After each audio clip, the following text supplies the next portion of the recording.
नमस्कार मेरे दोस्तों, मेरा बड़ा मन था एक बार एस्ट्रो सत्ता के एस्ट्रोलॉजर अमन जी से मिलने का। मुझे आज वो सौभाग्य प्राप्त हुआ है उनसे मिलने का और मेरी ऑडियंस को।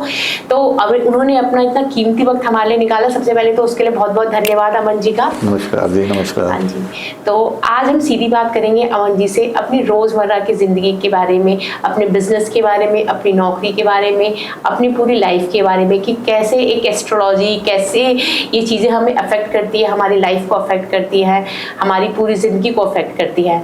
तो सबसे पहले हम नमस्कार अमन जी, शुरू करते हैं आज की हम सीधी बात आपसे। जैसे कि हम लोग जानते हैं एस्ट्रोलॉजी में बहुत सारे एरियाज होते हैं, जैसे हॉरोस्कोप हो गया आपका, रीडिंग को पाम रीडिंग हो गया आपका, टैरोट हो गया आपका। तो आप किस फील्ड में एक्चुअल में बताते हैं लोगों को, या किस फील्ड के लिए आप लोगों को करते हैं? तो आप थोड़ा सा इसके बारे में हमें बताएंगे। डेफिनेटली जी, देखिए आप जैसे आपने बिल्कुल सही कहा कि यहाँ कई सारी स्ट्रीम्स हैं आज के समय में। जन्म कुंडली से भी लोग बताते हैं, टैरो कार्ड से करते हैं, पामिस्ट्री करते हैं, न्यूमरोलॉजी से भी करते हैं और कई अलग अलग तरीकों से फेस रीडिंग से भी कर लेते हैं। बट शुरू से करीब 20 साल से भी ज़्यादा हो गए मुझे, जो मैं करता हूँ वो है हॉरोस्कोप रीडिंग। प्राइमरीली जन्म कुंडली के द्वारा चीज़ों को समझना, व्यक्ति के स्ट्रेंथ और वीकनेसेस को समझना, उसके जीवन में क्या होने की संभावनाएं हैं, अच्छा क्या बुरा, वो जन्म कुंडली के आधार पर हम करते हैं। क्यों करते हैं जन्म कुंडली के आधार पे? बहुत प्राचीन सिस्टम है और बहुत एक्यूरेट सिस्टम है। किस समय व्यक्ति का जन्म हुआ, किस स्थान पे हुआ, किस दिन हुआ। यदि हम न्यूमरोलॉजी की बात करें तो केवल हम डेट ऑफ बर्थ की बात कर रहे हैं कि केवल डेट हमारे पास है। अब उस दिन, पूरा दिन 24 घंटे में कितने ही लोगों का जन्म हुआ होगा। हाँ जी, हाँ जी। तो जन्म पत्री जब हम बनाते हैं, हम डेट ऑफ बर्थ लेते हैं, टाइम ऑफ बर्थ लेते हैं और प्लेस लेते हैं। सारी मैथमेटिकल फील्ड्स हैं। अब आप कहेंगे कि डेट मैथमेटिकल फील्ड समझ में आती है, टाइम भी मैथमेटिकल फील्ड समझ में आता है, प्लेस कैसे मैथमेटिकल फील्ड हो गया?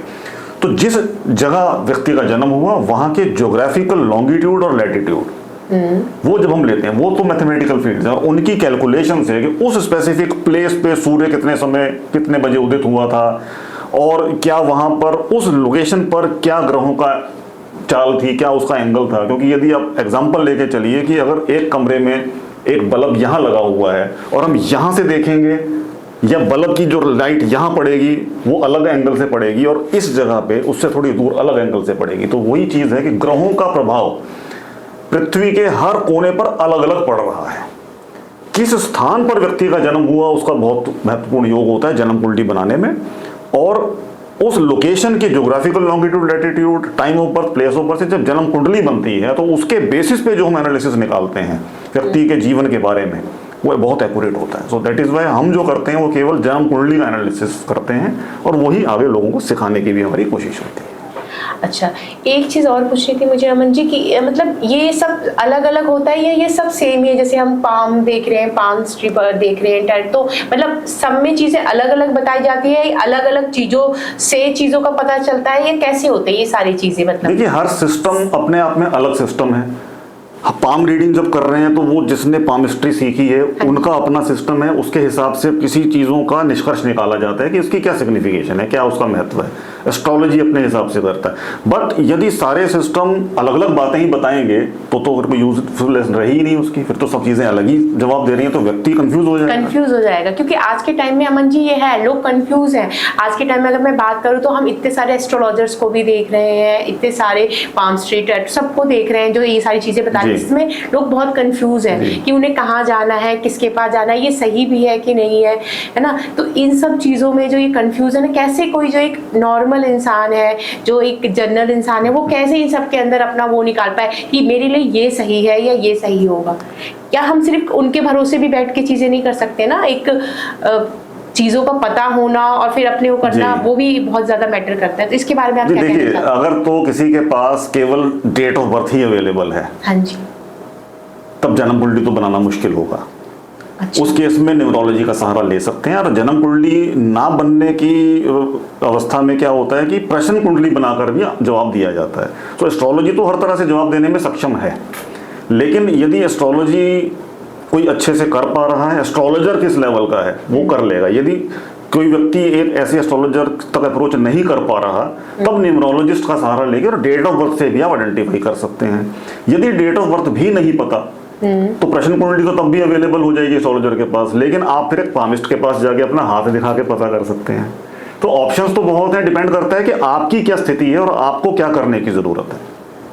बट सबसे पहले तो ये आइडेंटिफाई करना जरूरी है कि जिससे भी हम पूछने जा रहे हैं उस व्यक्ति की क्या क्षमता है, उस व्यक्ति की क्या क्वालिफिकेशन है, वो सही है या गलत है। आजकल एस्ट्रोलॉजी का नाम बुरा क्यों हो गया? क्योंकि अगर मान लीजिए आप किसी डॉक्टर के पास जा रहे हैं और डॉक्टर उतना सक्षम नहीं है कि आपका इलाज कर सके, तब आप क्या पूरे मेडिकल साइंस को दोष देंगे या उस डॉक्टर की गलती होगी? एक्चुअली में करते तो हम अमन जी यही है कि हम सभी डॉक्टरों को मतलब एक तरफ से कि मतलब एक की वजह से अगर हमारा नुकसान हुआ है तो हमारी नजरों में हम फिर बहुत कंफ्यूज हो जाते हैं कि सभी ऐसे होंगे, लेकिन ऐसा होता नहीं है कि सब ऐसा होता नहीं है कि 5 उंगलियां बराबर नहीं होती, सब एक जैसे नहीं होते। तो आज के टाइम में कुछ इस तरह के एस्ट्रोलॉजर हैं बहुत सारे मार्केट के अंदर जो थोड़ा बहुत सीख के आ गए हैं और चीजें कर रहे हैं, जिसकी वजह से जो अच्छे एस्ट्रोलॉजर है उनको इन चीजों का बहुत सामना करना पड़ रहा है कि वो गलत कुछ बताते हैं और उसकी वजह से सारे एस्ट्रोलॉजर होते हैं। देखिए वही बात है कि थोड़ा सा यहाँ पर कस्टमर को, क्लाइंट को भी सचेत होने की आवश्यकता है आज के समय में। जैसे कहते हैं ना, बायर बीवेयर, कि हम कोई चीज मार्केट में लेने जा रहे हैं तो पहले बेचने वाले तो 100 चीजें बेच रहे हैं, आपको 5,000 रुपए का फोन भी मिल रहा है और 1 लाख रुपए का फोन भी मिल रहा है, उनमें कोई डिफरेंस तो होगा। सेम चीज कपड़े के साथ है कि कोई सस्ता भी मिल रहा है, महंगा भी मिल रहा है। सेम चीज डॉक्टर के साथ भी है, कोई डॉक्टर 500 रुपए की फीस ले रहा है लेकिन एक डॉक्टर 1500 भी चार्ज कर रहा है, कुछ तो फर्क है उनके अंदर। तो हम वहां पे भी अपनी जजमेंट लगाते हैं कि ये डॉक्टर किस लेवल का है, इसकी क्वालिफिकेशन क्या है, किस हॉस्पिटल में काम कर चुका है, प्रीवियस एक्सपीरियंस क्या है, कितने क्लाइंट्स को सर्व कर चुका है, कितने हैप्पी। तो एक मेरा पर्सनल क्वेश्चन है इसमें आपसे अमन जी, जो मुझे खुद अंदर से हो रहा है पूछने का। मैं भी इस चीज़ों को लेके बहुत कंफ्यूज थी, मेरी सहेली तो मैं, कि हम कैसे पहचाने कि कोई एस्ट्रोलॉजर की क्या क्वालिफिकेशन होगी जिससे हमें पता चलेगा कि हाँ ये परफेक्ट एस्ट्रोलॉजर है हमारे लिए। ऐसी क्या चीज़ होगी उसके अंदर जिससे हम पता कर सकते हैं? क्योंकि आज के टाइम में आप देख रहे हो बहुत सारे ऐसे ऐप बन गए हैं एस्ट्रोलॉजर्स के जहाँ पे 1 टाइम टॉक आप ये कर सकते हो। 1 टाइम टॉक तो फ्री होती है बट उसके बाद तो सब कुछ चार्जेबल ही होता है, लेकिन हम चार्ज देने को भी तैयार है। लेकिन हमें कैसे पता होगा कि वो परफेक्ट इंसान है, वो परफेक्ट डॉक्टर है, वो एक परफेक्ट एस्ट्रोलॉजर है? तो वो पहचान कैसे की? देखिए आपके सवाल को मैं 2 हिस्सों में बांटता हूँ। इसका आपने बहुत अच्छा क्वेश्चन रेज किया। हम कोई भी सर्विस बाजार में लेने जाते हैं, डॉक्टर के पास जाते हैं, लॉयर के पास जाते हैं, किसी भी और प्रोफेशनल व्यक्ति के पास जाते हैं, हमारा माइंडसेट होता है कि we have to pay. But whenever it comes to astrology, सबसे पहले हम सोचते हैं फ्री कहां से मिलता है। Why is it only for astrology that we are looking for free services anyway? See, अगर आप किसी की सर्विसेज ले रहे हैं तो वो व्यक्ति अपना समय आपको दे रहा है। बिल्कुल। जो हम कह रहे हैं कि एप्स के ऊपर फ्री चैट अवेलेबल है, आप देखिए ऐप किसी ने अगर बना के लॉन्च की है, वो ऐप किस प्लेटफॉर्म पे चल रही है? एंड्रॉइड पे भी चल रही है और आईफोन पे भी चल रही है। आईफोन 60-70 हजार से कम एक फोन नहीं है और पूरा प्लेटफॉर्म की हम बात कर रहे हैं, कितना ह्यूज मनी वहां इन्वॉल्व है। तो एक व्यक्ति जो ऐप में इन्वेस्ट कर रहा है, will not he expect to get that return? उसको पैसा नहीं चाहिए वापस, चाहिए ना, बट वो फ्री में आपको सिर्फ अट्रैक्ट कर रहा है। राइट। चलिए वहां तक भी बात ठीक है क्योंकि एक बिजनेस मॉडल हो गया, बट उसने अट्रैक्ट किया, अब उसके बाद वो आपको दे क्या रहा है रिटर्न में? सर्विस आपको क्या मिल रही है? अल्टीमेटली बाद में तो अपने पैसे देने ही है ना। बट क्या था कि उसने आपको फ्री की एक चीज दिखा के इंट्रोड्यूस करवाया अपने आप को, और आप वहां गए फ्री के बात सुन के, और फिर उन्होंने जो आपको service the, accordingly now you will evaluate the person, evaluate the app, evaluate the company कि किस तरीके की सर्विस मुझे यहाँ से मिली है, कैसे एस्ट्रोलॉजर यहाँ थे, मुझे यहाँ आगे कंटिन्यू करना है कि नहीं करना है। मैं यहाँ पे आपको इंटरप्ट करना चाहूँगी क्योंकि ये मैंने खुद फेस किया अमन जी। जैसे कि आता है 2 दिन का सेमिनार या 1 दिन का सेमिनार, आप 99 या 80 या जो भी पैसों में आप अटेंड करें और आप सीख सकते हैं न्यूमरोलॉजी, एस्ट्रोलॉजी जो भी है। तो मुझे ये चीज़ समझ में नहीं आती कि जिस इंसान ने अपनी आधी से ज़्यादा ज़िंदगी लगा दी उसे सीखने में, उसे पढ़ने में, उस चीज़ को समझने में, वो 1 दिन में वो सारी चीज़ें कैसे हमें सिखा पाता है उसके अंदर, उस सेशन के अंदर? तो कहीं ना कहीं ये तो लोगों को समझना ही पड़ेगा ना इस चीज को कि वो सिर्फ एक अट्रैक्शन का या किसी चीज का एक वो है जो आपको दिया जा रहा है। बाकी सारी चीजें सीखने के लिए आपको पूरा का पूरा एक समय लगेगा, एक पैसा लगेगा, एक टाइम लगेगा जो आपको देना पड़ेगा। वो जो एक सेशन वेबिनार टाइप होता है, दैट्स जस्ट अ डेमो। वो एक डेमो दिया जाता है जनरल पब्लिक को कि देखिए this is what we have done, और ये हम करते हैं और ये आप भी कर सकते हैं। उसके बाद उनका फाइनल प्रोडक्ट वहां पुटअप होता ही है, चाहे वो सर्विस हो, चाहे वो कोर्स हो, चाहे वो कोई भी चीज हो जिसकी फीस ज्यादा होती है। वेबिनार हो गया, कोई छोटा सेशन हो गया, वो एक डेमो पर्पस से दिया जाता है। बाकी आपके पहले वाले सवाल पे वापस आते हैं कि कैसे पहचाने कि कौन एस्ट्रोलॉजर अच्छा है, कौन बुरा है, कैसे है। देखिए, हम डॉक्टर की पहचान कैसे करते हैं? कितने हैप्पी कस्टमर्स थे, किसी बीमारी के लिए गए थे, किसका वो स्पेशलिस्ट है, कोई एक्सपीरियंस से करता है, कितना है, एक्सपीरियंस से ज्यादा करते हैं हम एक्चुअली कई बार डॉक्टर्स के, वो डॉक्टर के एक्सपीरियंस है, लेकिन साल का एक्सपीरियंस है, या किसी से आपने सुना है फीडबैक कि हम इसके पास गए थे, इन डॉक्टर साहब से हमारी ये प्रॉब्लम का सोल्यूशन मिला था। सेम चीज हर प्रोफेशन में अप्लाइड है, और एस्ट्रोलॉजर भी एक प्रोफेशनल ही है। मैंने आपकी प्रॉब्लम का सोल्यूशन दिया, आप किसी और को रेकमेंड करेंगे, वर्ड ऑफ माउथ से पब्लिसिटी होगी एस्ट्रोलॉजर की, वहां आप विश्वास कर सकते हैं। जहां आप एट रैंडम किसी की सर्च करके पहुंचे हैं, तो वहां आपको थोड़ा सा समय लगाने की जरूरत है, क्योंकि आज देखिए हम राहु के समय में बैठे हैं, कलयुग चल रहा है, राहु का प्रचलन है यहाँ पे।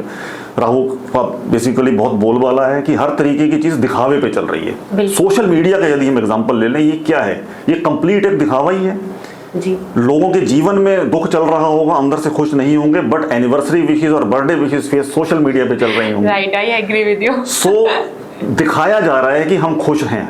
बिल्कुल। तो आपके रियली खुश होने में और खुश दिखने में बहुत ज्यादा फर्क है। खुश होना तो बहुत सस्ता है, खुश दिखना बहुत महंगा पड़ता है। उसके लिए आपको बहुत प्रपंच करना पड़ता है कि अच्छे कपड़े पहन के सोशल मीडिया पे जाएं, अच्छी गाड़ी से उतरते हुए हमारी एक रील बन जाए। सो अब आप जो सोशल मीडिया पे या एडवर्टाइजमेंट में देख रहे हैं, वो आप देख रहे हैं जो आपको दिखाया जा रहा है। सो अब एक व्यक्ति जो एस्ट्रोलॉजर की तरह मान लीजिए अपने आप को पब्लिश करता है किसी सोशल मीडिया साइट पे, इंस्टाग्राम पे, यूट्यूब पे, कहीं भी, उनका पर्पस है मैक्सिमम लोगों को अट्रैक्ट करना कि मेरे पास आएं और मेरी सर्विसेज का उपयोग करें, then I will charge them.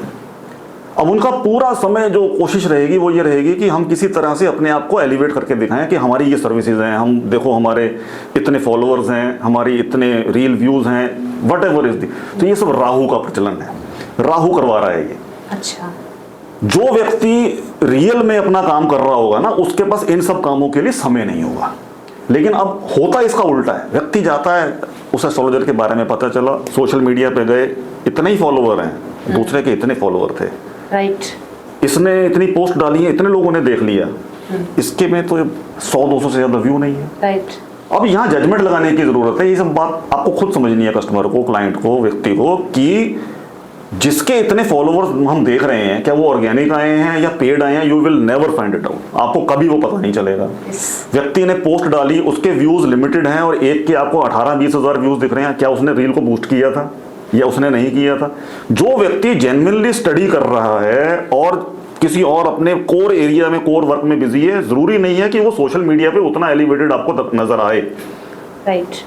तो यहाँ पे जो हम देख लेते हैं कि इतना व्यू है, इतने फॉलोअर्स हैं, वो बढ़िया ही होगा, जरूरी नहीं है, हो भी सकता है। मैं ये नहीं कह रहा कि जिनके इतने फॉलोअर्स हैं वो सब ऐसा करते हैं, no, that's not my intention to harm और से टू क्रिटिसाइज एनीवन, बट एक जजमेंट लगाने की जरूरत है। जो व्यक्ति अपने कोर एरिया में बिजी होगा वो सोशल मीडिया पे ज्यादा एक्टिव हो, जरूरी नहीं, मैं सिर्फ ये कह रहा हूं। और उस व्यक्ति के द्वारा कितने लोगों को कंसल्टेशंस दी गई हैं वो धीरे धीरे आपको पता चलेगा। आप उनसे कांटेक्ट कीजिए, उनसे बात करना, जैसे हम अपनी ही बात करें, कांटेक्ट कीजिए, बात कीजिए, आपको समझ में आ जाएगा। आपकी सिक्स्थ सेंस कभी गलत आपको जवाब नहीं देगी। You will get to know who is right, who is wrong, पहली चीज। अगली चीज, जिस व्यक्ति को आपने कंसल्ट किया, उन्होंने आपको किस तरह की रेमेडीज रेकमेंड की हैं? क्या वो ये बोल रहे हैं कि वो रेमेडीज आप कीजिए, ये सजेशन है, ये आप कीजिए, आप ये पूजा कीजिए, आप ये चीज फॉलो कीजिए, या वो ये कहने की कोशिश कर रहे हैं कि सर्विसेज तो हमारी फ्री हैं, लेकिन ये पूजा करवाइए, इसमें इतने हजार लगेंगे, हम आपके लिए पूजा करेंगे? थोड़ा सा यहाँ पे एक अलार्मिंग पॉइंट आ जाता है। आप डॉक्टर के पास गए, डॉक्टर ने आपका एक्सरे आपको लिखा, सजेस्ट किया, ये रिपोर्ट लेके आइए, मैं चेक करूंगा। आप रिपोर्ट लेके गए, एक्सरे लेके गए, अल्ट्रासाउंड लेके गए, ब्लड टेस्ट की रिपोर्ट लेके गए, डॉक्टर ने सारा चेक करने के बाद बोला जी ये आपकी प्रॉब्लम है, ये मेडिसिन की रिकमेंडेशन है। अब वो दवाई कौन खाता है? पेशेंट खाता है। पेशेंट। डॉक्टर कभी ये बोलता है कि ये मैंने आपका एक्सरे देख लिया, ये रिपोर्ट देख ली, ये आपकी दवाई रिकमेंडेड है, इतने पैसे मुझे दवाई को दो, मैं खाऊंगा? कभी सुना है ऐसा? नहीं होता।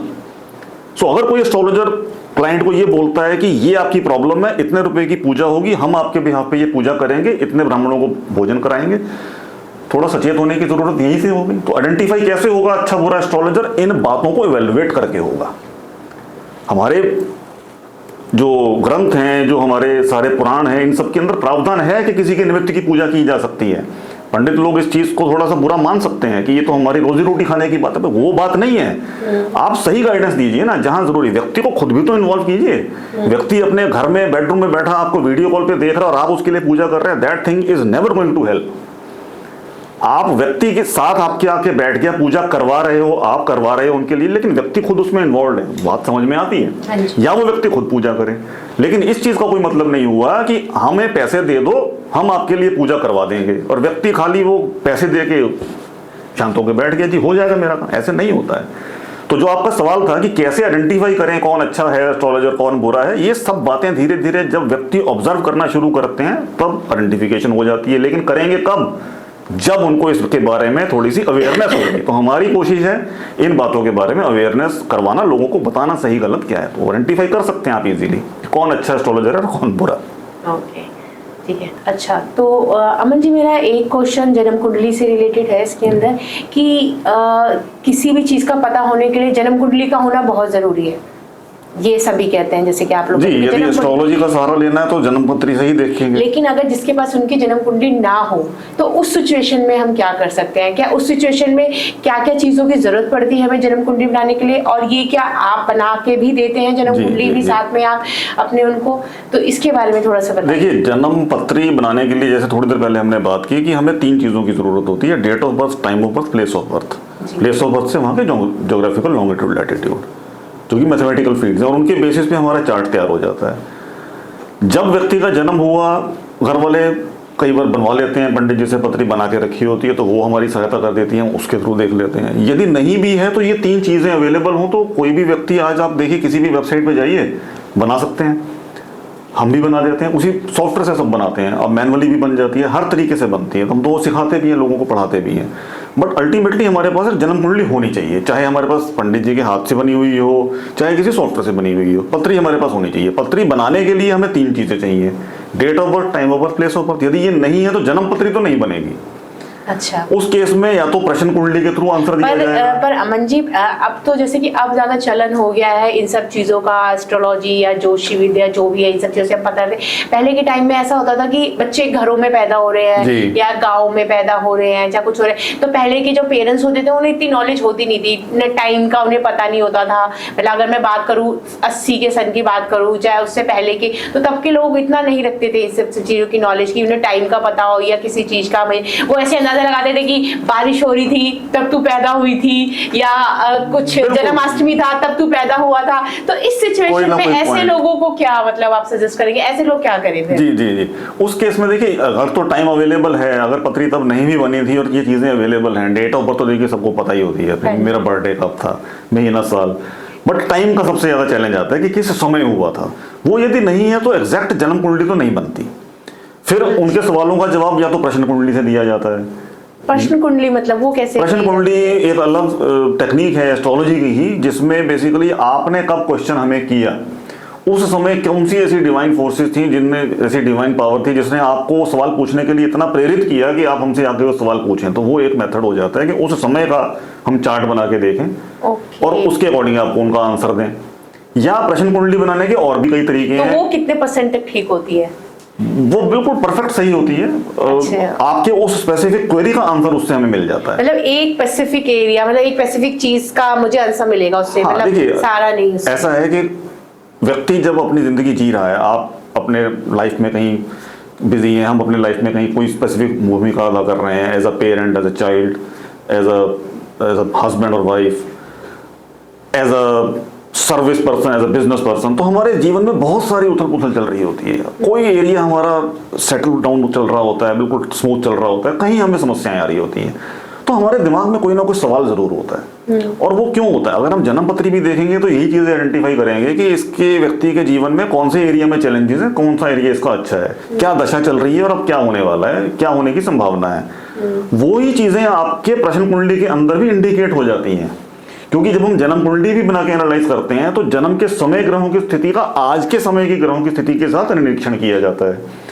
प्रश्न कुंडली हमारी केवल आज के ग्रहों की स्थिति दिखाएगी और हमें वही आंसर उससे भी मिल जाएगा, लेकिन फर्क इतना होगा कि आपको अगली बार कोई सवाल का जवाब करना है तो प्रश्न कुंडली नहीं बनेगी।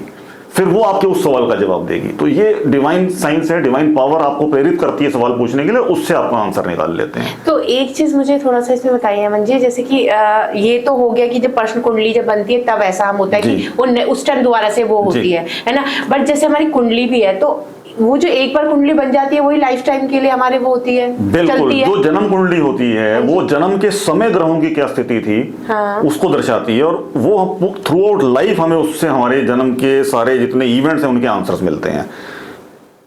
जो जन्म हमारा जिस व्यक्ति का पृथ्वी पे होता है वो एक स्पेसिफिक टाइम विंडो में होता है।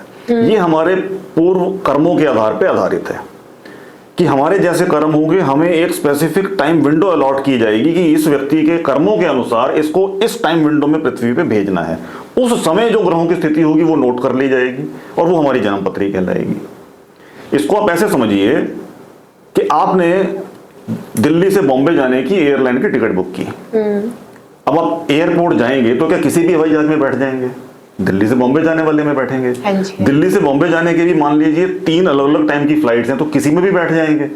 जो आपके पास टिकट पे टाइम लिखा होगा उसी जी प्लेन में बैठेंगे। बिल्कुल। अब उस प्लेन की जब बोर्डिंग स्टार्ट होगी तब आप बैठेंगे, तो आपको क्या इमीडिएटली सबसे पहले बैठा दिया जाएगा? आपने किस क्लास की टिकट बुक की है उसके अकॉर्डिंग आपका जब नंबर आएगा तब आपको उस प्लेन में बोर्ड करवाया जाएगा, राइट? बिल्कुल। तो अब ये जो आपके पास टिकट है, आप उस प्लेन से जाने वाले हैं, वो सब क्या है? आपके कर्म। आपने ही कर्म किया था ना, आपने ही टिकट बुक की थी। That was your activity, that is the event that you triggered. आपने वो टिकट बुक की, किसी और ने वो नहीं टिकट बुक की, वो आपका कर्म था। आपने सेलेक्ट किया कि मुझे दिल्ली से बॉम्बे जाना है और इस टाइम फ्रेम के आसपास मुझे वहां पहुंचना है, तो ये ऑप्शंस अवेलेबल हैं। वो आपका कर्म किया था और उसके अकॉर्डिंगली ही वहां पे आपको सर्विस दी जा रही। आपने ही सिलेक्ट किया था बिजनेस क्लास में जाना है कि इकोनॉमी में जाना है कि प्रीमियम इकोनॉमी में जाना है।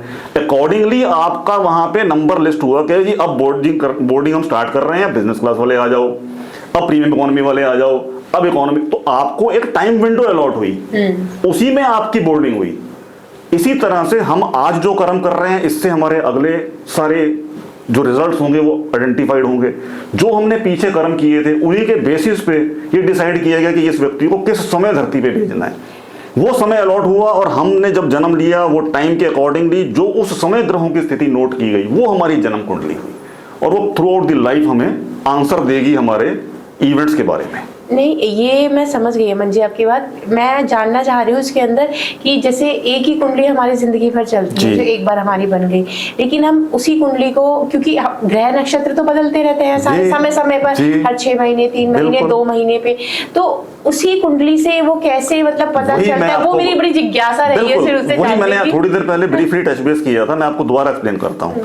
तो यहाँ तक आप समझ गए कि जन्म कुंडली किस हिसाब से बनी, हमारे कर्मों के हिसाब से टाइम विंडो अलॉट हुई, हमारा जन्म हुआ, उस समय की ग्रहों की स्थिति जो नोट की वो हमारी जन्म कुंडली हुई, जिसे हम नेटल चार्ट बोलते हैं जी। अब वो उस समय की ग्रहों की स्थिति का स्नैपशॉट हो गया। मतलब कोई अब ये सीन चल रहा है, हमने एक फोटो ले ली, that's just a snapshot of planetary position at the time of your birth, वो हमने ले लिया। लेकिन प्लैनेट तो लगातार घूम रहे हैं। हाँ जी। बच्चे के पैदा होने के 10 मिनट बाद, आधे घंटे बाद, 1 घंटे बाद प्लैनेट्स की पोजीशन थोड़ी सी चेंज हो गई, 15 दिन बाद, महीने बाद और थोड़ी सी चेंज हो गई, 1 साल बाद और चेंज हो गई, 10 साल बाद और, तो लगातार घूम रहे हैं। वो जो उनकी रेगुलर मूवमेंट है प्लैनेट्स की, उसको हम ट्रांजिट बोलते हैं, गोचर। कि गोचर में ग्रहों की क्या स्थिति है, ट्रांजिट में ग्रहों की क्या स्थिति है। जन्म कुंडली में क्या स्थिति है वो फिक्स है, लेकिन ट्रांजिट एवरी मिनट चेंज हो रहा है। तो हमारी जन्म कुंडली के ग्रहों का ट्रांजिट के ऊपर क्या प्रभाव पड़ रहा है, ट्रांजिट के ग्रहों का जन्म कुंडली पे क्या प्रभाव पड़ रहा है, वहां से हमें आंसर मिलता है। जेनेटल चार्ट आपका फिक्स है, वो आपकी बात बिल्कुल ठीक है। कंफ्यूजन ये हुआ कि वो तो फिक्स हो गया, तो सारी उम्र कैसे आंसर दे रहा है? गोचर, ट्रांजिट, हमारी दशा लगातार चेंज हो रही है। हमारी ट्रांजिट में ग्रहों की स्थिति लगातार चेंज हो रही है। वो जो चेंज्ड पोजीशन ऑफ प्लैनेट्स है उसका हमारे इस फिक्स्ड पोजीशन पे क्या इंपैक्ट है, उससे हमें आंसर मिलते हैं। तो ये हम कह सकते हैं यानी कि जरूरी नहीं है कि हमारी जो पोजीशन है, आज मेरी ये पोजीशन है कल भी मेरी वही पोजीशन होगी। तो हम सिर्फ एक वो करते हैं कि अभी ग्रह यहाँ पे है इसीलिए ये पोजीशन है आपकी, कल को 6 महीने बाद वो पोजीशन क्या चेंज होती है उस पर डिपेंड करेगा आपका फ्यूचर या आपका हेल्थ या आपकी जो भी लाइफ है वो डिपेंड करेगी। Okay, that's great. ये एक बहुत बड़ा मेरा जो कंफ्यूजन था वो आपने क्लियर कर दिया आज।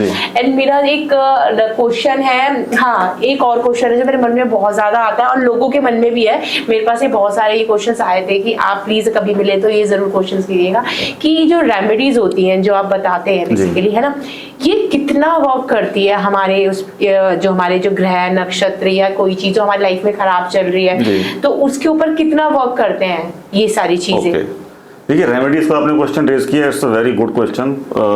इस एरिया में लोगों को कंफ्यूजन भी बहुत होते हैं कि कौन सी रेमेडी काम करेगी कि नहीं करेगी, करेगी तो क्यों करेगी, और रेमेडी करनी ही क्यों है। जैसे हम कई बार सवाल आ जाता है लोगों का कि जब कर्म थ्योरी की हम बात करते हैं कि हमारे कर्म है, हमारे फल हमारे सामने आएंगे, हाँ जी, तो ये तो भगवान ने निश्चित कर दिया, तो डिवाइन पावर एक चला रही है सारा सिस्टम, और उसके तहत ये निर्धारित किया गया कि हमारे कर्मों का हमें ये फल भोगना है। अब अगर हम इसके बीच में कुछ करते हैं तो वो तो डिवाइन पावर के बीच में इंटरवेंशन करने की बात हो गई। कई लोग इस चीज को इस तरीके से ले लेते हैं, कई लोग ऐसे समझ लेते हैं कि ये उपाय करने से मेरी ये समस्या का समाधान कैसे हो जाएगा, डाउट आ जाता है, क्योंकि लॉजिकल वर्ल्ड है। बिल्कुल सही बात है, तो इसलिए क्लैरिटी होनी बहुत जरूरी है, लोगों में अवेयरनेस होनी बहुत जरूरी है कि ये चीजें काम करेंगी नहीं करेंगी, करेंगी तो कैसे करेंगी, कौन सी चीज कब काम करेगी। देखिए, रेमेडीज की जब बात आती है तो जो पहले तो ये देखने की बात है कि एस्ट्रोलॉजर जिसको कंसल्ट कर रहे हैं वो किस बेसिस पे आपको रेमेडीज रेकमेंड कर रहे हैं, वो सही भी है कि नहीं। तो यहाँ हम सही की ही बात करेंगे, गलत की बात नहीं करेंगे। रेमेडीज दो तरीके से काम करेंगी। हमारी कुंडली जब हमारी बनी, जन्म कुंडली हमारे कर्मों के अनुसार, वहां हमें कुंडली में ये देखना है कि हमारे लिए कौन से ग्रह शुभ हैं, कौन से ग्रह अशुभ हैं। इसके पीछे भी बहुत गहरी थ्योरी है, इसके बारे में मैं अभी थोड़ी देर में आपको एक्सप्लेन करता हूं। तो हमने ये आइडेंटिफाई किया कि कौन सा ग्रह हमारे लिए शुभ है, कौन सा अशुभ है। जो ग्रह शुभ होगा वो हमारे कुंडली में या तो पावरफुल होगा या थोड़ा कमजोर होगा, तो उसको तो हमने बल देना है, पावर देनी है। वो हम जेमस्टोन्स के थ्रू दे सकते हैं, कलर्स के थ्रू दे सकते हैं। अब आप कहेंगे जी कलर्स कैसे काम करते हैं, जेमस्टोन्स कैसे काम करते हैं। ये साइकोलॉजिकल इंपैक्ट है, इमोशंस को हमारे छेड़ता है। हम किसी कलर से बहुत ज़्यादा एग्रेवेट हो जाते हैं, परेशान हो जाते हैं, किसी कलर्स को हम देख के बहुत खुश हो जाते हैं, कोई कलर हमें बहुत अट्रैक्ट करता है, डायरेक्ट हमारे माइंड पे उस कलर का असर पड़ता है। जेमस्टोन्स जो हैं ये उस एक स्पेसिफिक कलर के स्टोर हाउसेज हैं। पन्ना है, हरे रंग का स्टोर हाउस है, पुखराज पीले रंग को अट्रैक्ट करता है।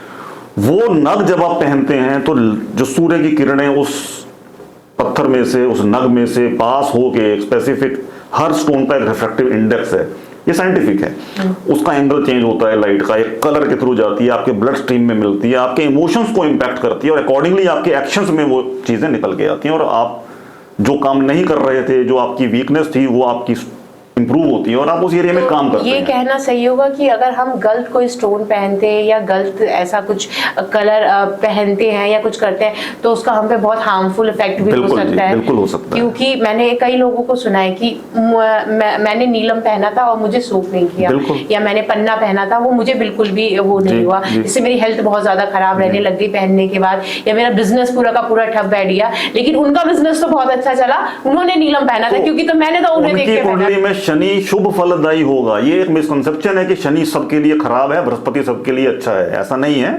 अगर किसी के लिए बृहस्पति बुरे परिणाम देने वाला होगा तो बुरे परिणाम भी देगा। उन्होंने यदि अपने पिछले जन्म में कोई गुरु दोष किया होगा तो बृहस्पति इस जन्म में कुंडली में हो सकता है कि अच्छे फल देने वाला ना हो, और उस केस में यदि पुखराज पहन लिया जाए तो पुखराज भी नुकसान दे देगा।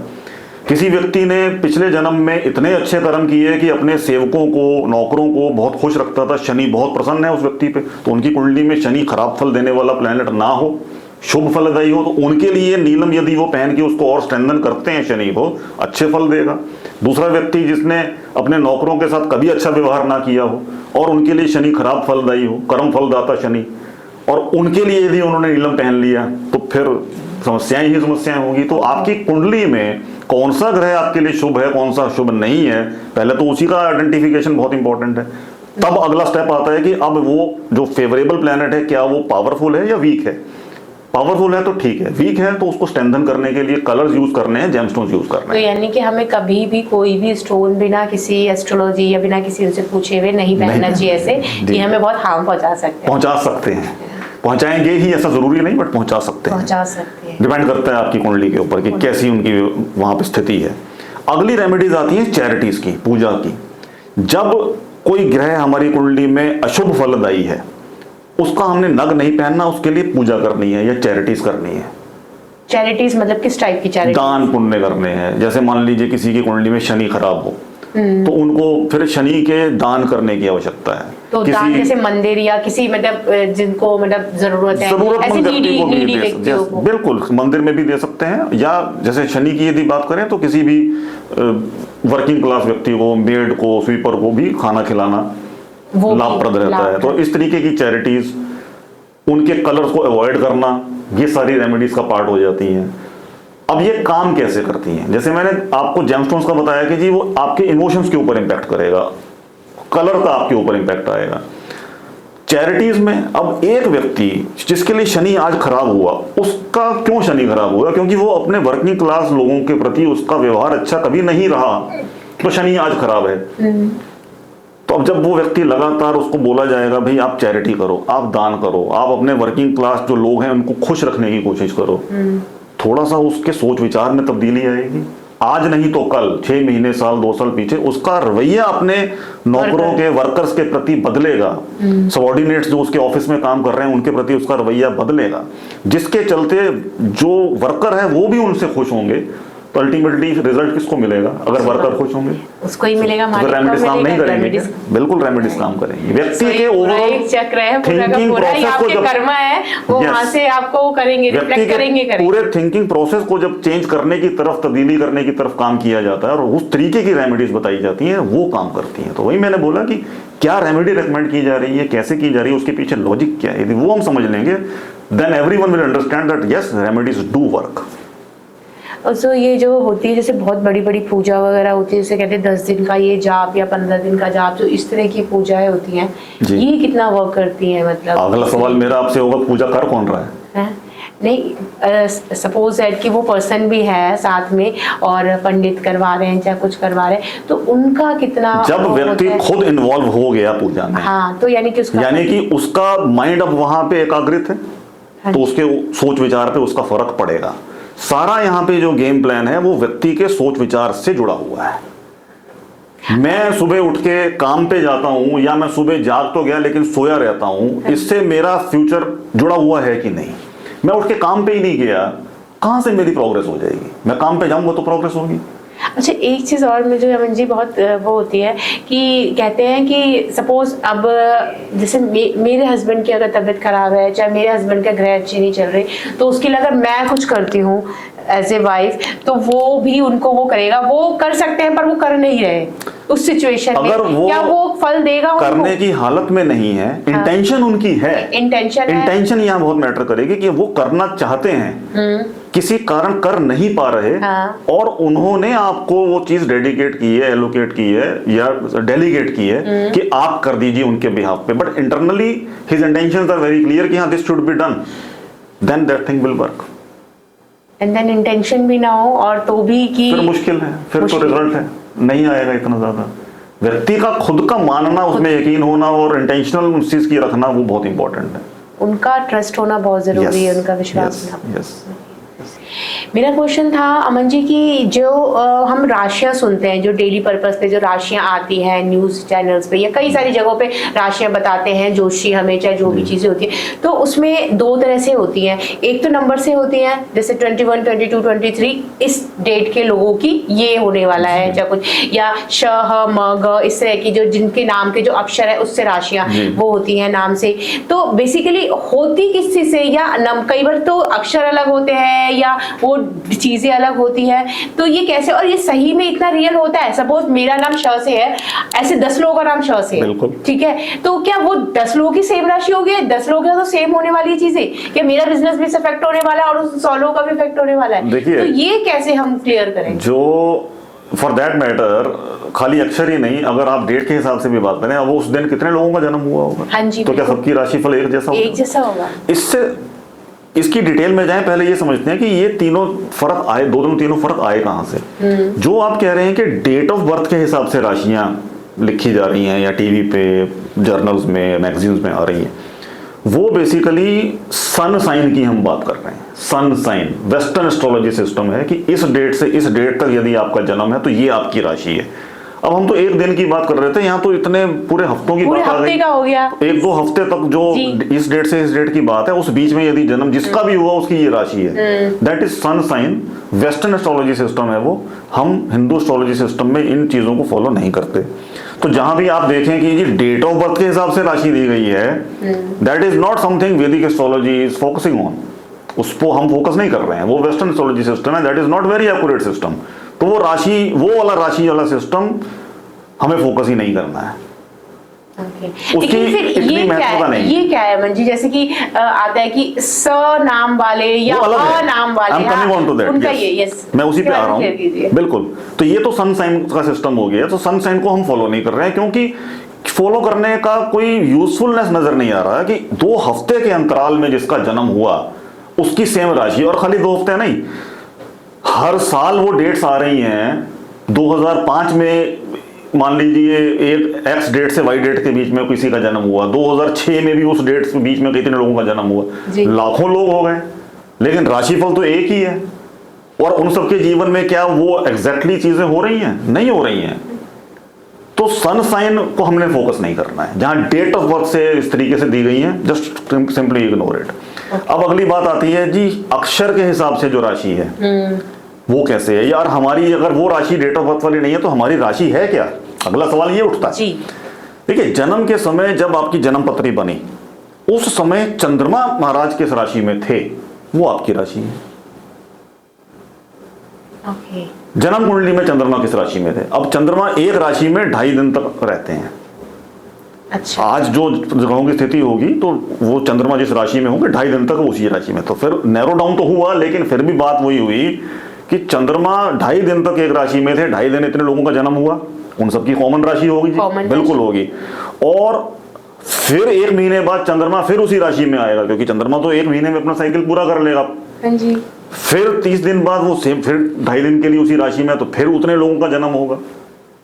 ठीक है, इसीलिए हर व्यक्ति की कुंडली का स्पेसिफिक निरीक्षण बहुत जरूरी हो जाता है, लेकिन राशि कुछ हद तक आपको नैरो डाउन करके अच्छी चीजें बता सकती है। अब अगला सवाल आया जी, ठीक है राशि तो पता चल गई, मेरी जन्म कुंडली मैंने देखी, चंद्रमा सिंह राशि में तो मेरी राशि सिंह है, मेरे हस्बैंड के मैंने चार्ट देखा, उनका चंद्रमा जो है वो कुंभ राशि में, तो उनकी राशि कुंभ है, हमें राशि पता चल गई।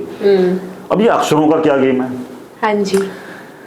देखिए, जब पुराने समय में ये सिस्टम बनाया गया था कि चंद्रमा जिस राशि में हो वो व्यक्ति की राशि, और फिर राशि से आगे डिवीजन आता है नक्षत्रों का, किस नक्षत्र में चंद्रमा था और उस नक्षत्र के किस चरण में चंद्रमा था, उस चरण के हिसाब से अक्षर डिफाइन कर दिए गए कि जब बच्चे का जन्म हो, देखो भाई चंद्रमा किस राशि में है, वो तो उसकी राशि हो जाएगी, चंद्रमा के हिसाब से नक्षत्र निकलेगा, नक्षत्र के कौन से चरण में है वहां से एक अक्षर निकलेगा, उस अक्षर से बच्चे का नाम रख देंगे। क्यों ये सिस्टम बनाया गया? कि कहीं भी व्यक्ति जाए, एक गांव से दूसरे गांव, एक देश से दूसरे प्रदेश से दूसरे प्रदेश, और किसी से बात करे, भाई तेरा नाम क्या है? जी मेरा नाम मोहनलाल है। मोहनलाल, मो अक्षर, सिंह राशि में इस चरण में इस व्यक्ति का जन्म हुआ, तो इसलिए इसकी राशि सिंह है।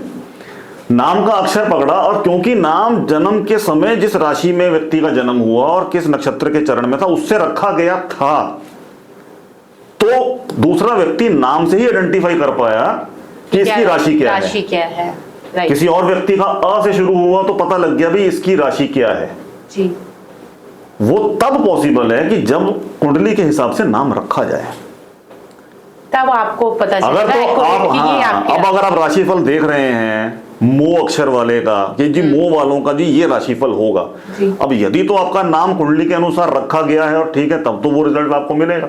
अब नाम तो आपने एट रैंडम रख लिया बच्चे का, कुंडली का नाम अलग हो गया, लेकिन नाम रखा, अब आप अक्षर देख रहे हैं अपने असल नाम का जो आपने रखा हुआ है, वो तो आपकी राशि नहीं है, तो फिर वो रिजल्ट मैच नहीं करेगा। एक्चुअल में लोग वही करते हैं, क्योंकि 2 नाम होते हैं सबके, एक जी राशि का नाम चल रहा है और एक जो नॉर्मल नाम चल रहा है। शादी के टाइम भी यही हो रहा है, लोग मिला के आ रहे होते हैं, अच्छा इससे मिल रहा है। शादी के टाइम तो मैनिपुलेशन भी चलती है कि अगर एक राशि से डेट नहीं निकल रही शादी की, तो कुंडली वाली राशि से निकाल लो, कुंडली वाली से नहीं निकल रही तो पुकार नाम वाली राशि से निकाल लो। That is all manipulation, Rahu का युग है।